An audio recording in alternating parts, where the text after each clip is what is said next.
So just about every church has a vision statement, or what we would call a strategy statement. But is yours just something that is hanging on the wall in a hall, or is it engraved in the tablet of your heart? The question is, what is really a vision statement, and why is it so vitally important? Because the rise and fall of the success of your church and your area is really going to depend on how effectively the vision is executed. So we're going to talk about that today. We are pastors Brad and Misti Helton. Let's get this started.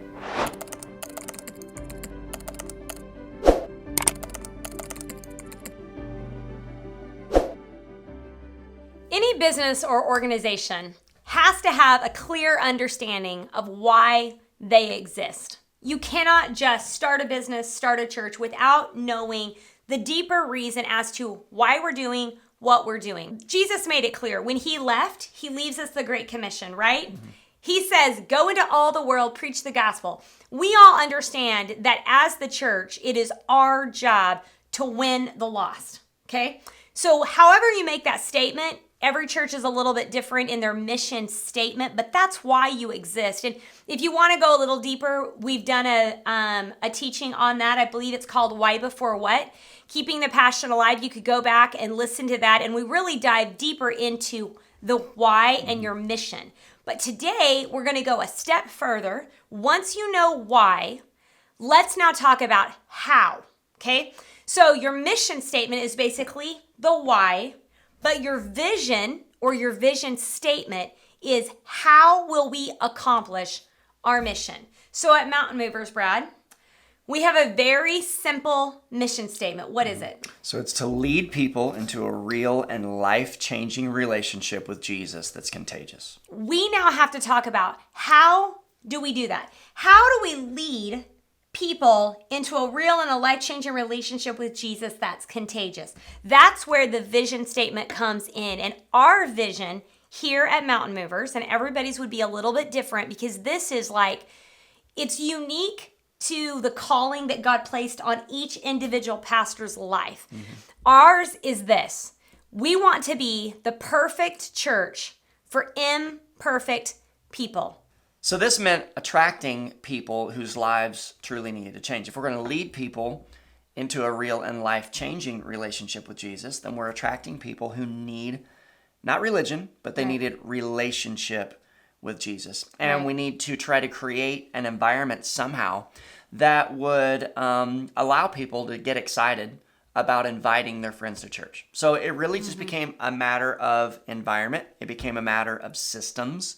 We just started thinking, how are we going to create this machine that, yes, at the end of the day, our mission is to win people to Jesus, just like yours is if you're a pastor or a church leader. But you can't win people if you can't get them in the door. That's right. So we had to figure out, how do we get them here? How do we attract people? And then once they get here, what are we going to do? What are we going to do when they get here? How are we going to make them feel loved? How are we going to make them feel welcome? How are we going to feel like we're not judging them? Right. So to be the perfect church for imperfect people, we started thinking about every last detail. We would think about the people that we would invite who would say, like, if I came, the walls would fall in. Right. And so we started creating, everybody has, we wanted to create an atmosphere that when they got here, they didn't feel out of place. Like all the walls are just brought down and their defenses are shut down. Right. And they're just overwhelmed. We wanted to remove the stress for those people. So we thought about everything from, people think you got to put on your Sunday best. We were like, throw that out the window, right? What dress code was in the Bible, okay? So we downplayed, going way more casual. Not to say that people don't dress up. They totally can. We're in rural America, so there are a lot of guys who either wear a cowboy hat. Almost everybody wears hats. Or a hat, just in general, right? Except for me, You don't look good in a hat. Your head is just not shaped right for one. Okay, we didn't have to be specific. Just saying I don't wear hats. But I will never forget when we're planting and it's like, I don't care if people wear a hat. We just want you here. We want you here. We want you to come to Christ. But more traditional settings and churches where people grew up, of course, it was when you walk into a church, you take your hat off. Mm-hmm. So I remember very vividly when we had a guy come in a cowboy hat. and he walked through the doors. Of course, we have door greeters and they're loving on people, and we have hostesses that are helping those newcomers get acclimated. And he asked that host, "Hey, do I need to take my cowboy hat off before I go into the sanctuary?" And she was like, "What? No, are you kidding? Are you more comfortable in a hat? Wear your hat, dude. It looks good." And he was so shocked. He literally told someone later, he said, "The reason I hadn't gone to church up to this point is I just feel so uncomfortable without my cowboy hat on because I wear it 90% of the time." And he said, "So when I came there, I was so comfortable. Like I felt like I was at home because nobody cared that I was wearing my hat." We do midweek experiences here at our church at Mountain Movers. And I remember we were sitting in a small group we call life groups. And I remember the life group leader was going around just kind of after she had broke the ice and, done some fun things, just opened it up and said, "Does anybody need prayer tonight? Right. What are some things we can pray for you about?" And this, they went around the room and there was some, pretty typical prayer requests. Right. And then you had this old boy in the back that raised his hand. He said, "Yeah, I'm drunk." This is true. It's totally true. Yes. And he had a few too many. Right. And but the response was what was so sweet. It just captured who we really are and who we wanted to be. And the response from our life group leader was, "That is so great, that you are here. You're actually in the perfect place. You could not have picked a better place to be than right here, right now. And we are absolutely going to pray for you tonight." And everybody that was in that group at first, because there's some people that were in that room that maybe they came from a church background. Yeah. Then there was a lot of people who they were, church is so foreign to them. And then you and I happened to be in that room that night. And I love it because one, the life group leader did a phenomenal job of her response, which is what we had trained her as well as all of our other leaders, that don't ever show that your face is shocked in what someone said. Even if you are shocked. Even if you are shocked. Don't let your face show it. Don't let your face show it. They are in the perfect place no matter what. If they're high, if they're drunk, if they're homeless, it makes no difference. Like what your season, what your situation, you're in the right place. This is where hope is at. Jesus is our hope, and that's where they're going to find him.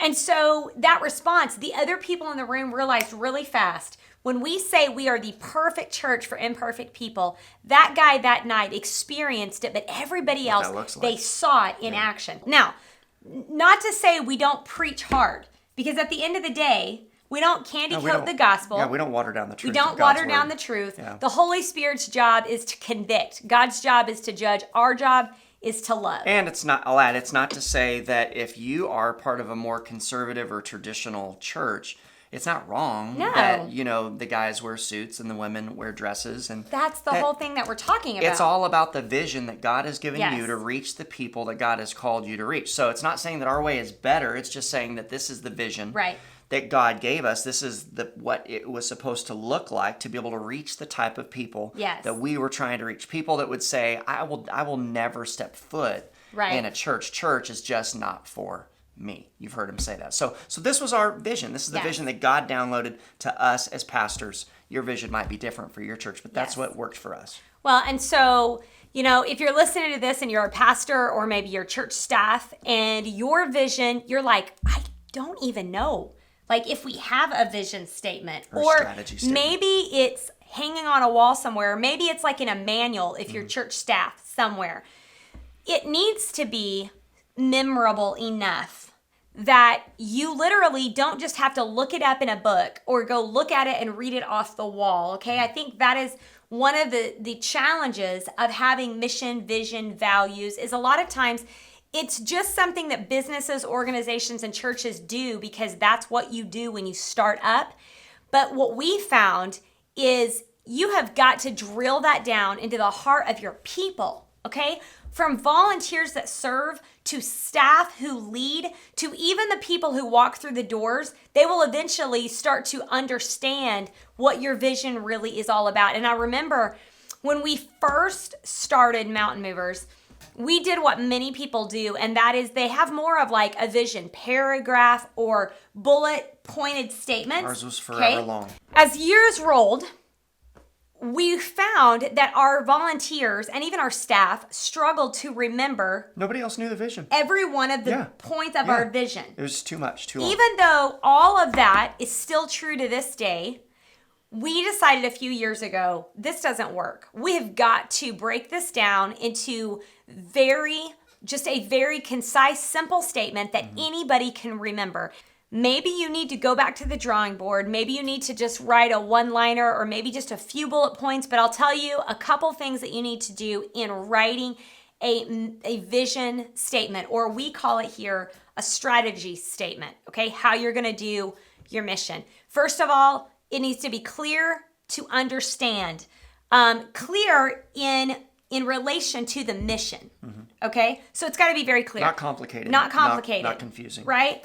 Number two, it has to be so simple. Simple enough that people can commit it to memory, right? It's got to be repeatable and memorable. And number three, it needs to be very specific. We put it on t-shirts. We hung it in the wall. We have it on signs, not like your traditional. Right. So that people don't even know that see that sign, that it's actually our strategy statement. Exactly. That is posted somewhere else, but we have it right outside of our bookstore. Yeah. And coffee shop, and it's just on the wall as part of the decoration. It just says, perfect church for imperfect people. We did a billboard on it. Yeah, we did. So the fact is, we took this one statement and we were like so determined as pastors, we are going to drill it down. Like we're going to get it so engrafted into the heart of our people that they will believe that vision. And people who come to this church, yes, people who aren't staff and aren't volunteers, they now say that very statement. They tell people, hey, come to Mountain Movers. We are the perfect church for imperfect people. And they get it. And that's what vision is all about. No matter how long or complicated or confusing it might be, we want to just encourage you, get behind your pastor or pastors, show them honor by committing it to memory and really just embracing it and adopting it and owning it and running with that vision. Because at the end of the day, the rise and fall of your church is going to really point back to how effectively you have executed the vision that God has given you for your church. We hope that this talk has been beneficial and a blessing to you today. We are pastors Brad and Misti Helton. God bless. We'll see you next time.